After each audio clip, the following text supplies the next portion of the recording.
North Korea raises the specter of nuclear strike over U.S. aircraft carrier's arrival in South Korea.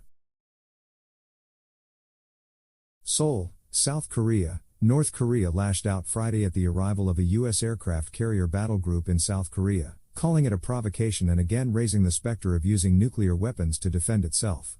Emboldened by its advancing nuclear arsenal, North Korea has increasingly issued threats to use such weapons preemptively.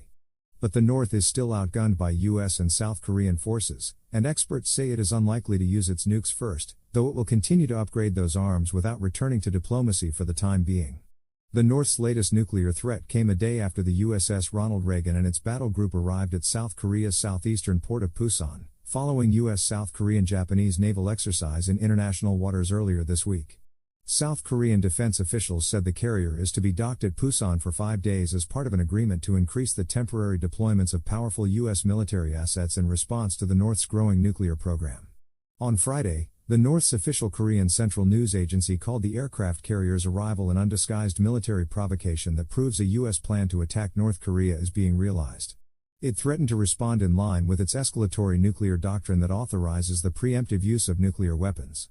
The North Korean doctrine on the use of nuclear weapons already open to public allows the execution of necessary action procedures in case a nuclear attack is launched against it or it is judged that the use of nuclear weapons against it is imminent, the KCNA dispatch said.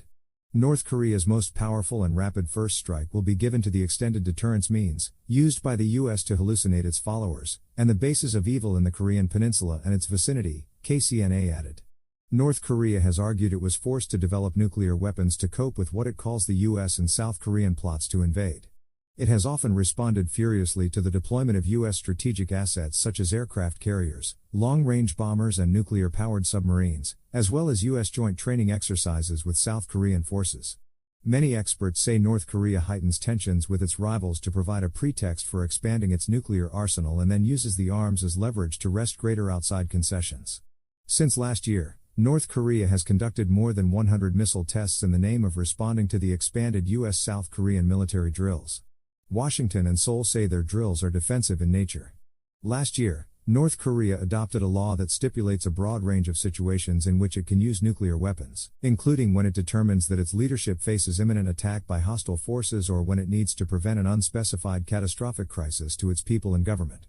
The U.S. and South Korean governments have repeatedly warned that any attempt by North Korea to use nuclear weapons would result in the end of the North's government led by Kim Jong-un.